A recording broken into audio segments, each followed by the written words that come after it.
Good morning, everyone from South Korea. I hope you're off to a fantastic weekend. Some big news here in Korea this past week, and I'd like to share that with you on this little weekend update news op-ed. First off, of course, we have John Kerry, the United States Secretary of State, visiting the peninsula to discuss all things North Korea. So let's hit some of the topics, shall we? Number one, of course, was yesterday's announcements by the DIA, the Defense Intelligence Agency, sharing an opinion that was read aloud in Congress that there is a possibility that North Korea has nuclear weapons, miniaturized nuclear weapons that could be placed on warheads and fired.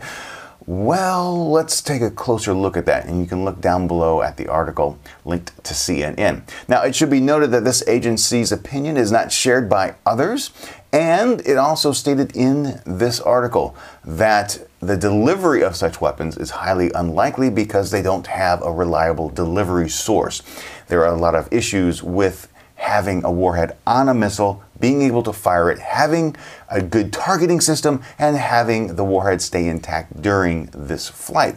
It also noted that while it is possible, the actual percentage of that possibility is really low, and we're talking very, very low. So, am I worried about North Korea having a nuclear strike capability? Absolutely not. They've conducted 3 tests. There may be a 4th test coming up. Still no real signs about that. Not concerned. Really don't believe it. It's a very hedging type report, so not a lot to worry about there. The other news that came out, and this really didn't surprise me, I wrote about it, I tweeted about it, and that is that South Korea believes, and they believe they have enough facts and support to say that the March 20th cyber hacking of the 3 broadcast companies here and the 3 banks was committed by North Korea from various locations around the world. Now, this is something that I pretty much thought was going to be the end result of the investigation, and once more shows that, in my opinion, as it stands right now, North Korea stands much more of a cyber threat attack than a conventional war attack. They've been able to perpetrate several really good hacks against South Korea in the last few years.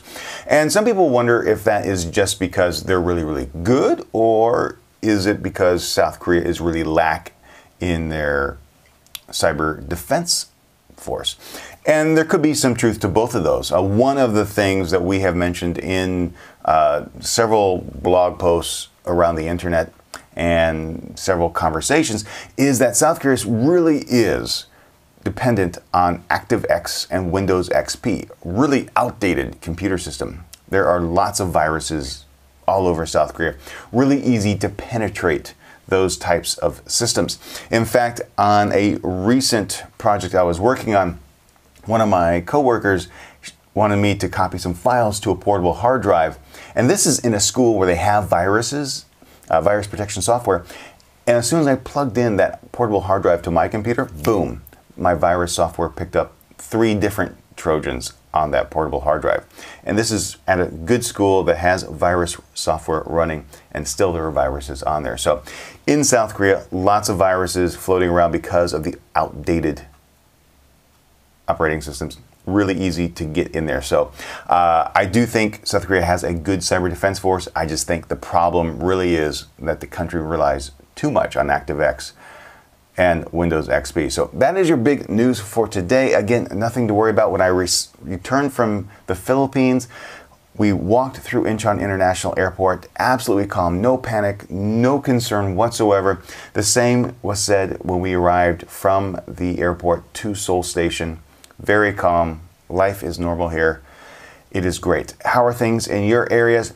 If you have a question about North Korea, please tweet me. Please leave a comment. I will get back to you.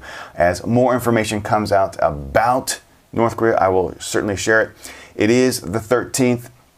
Like I've said before, I do anticipate the missile launch approaching.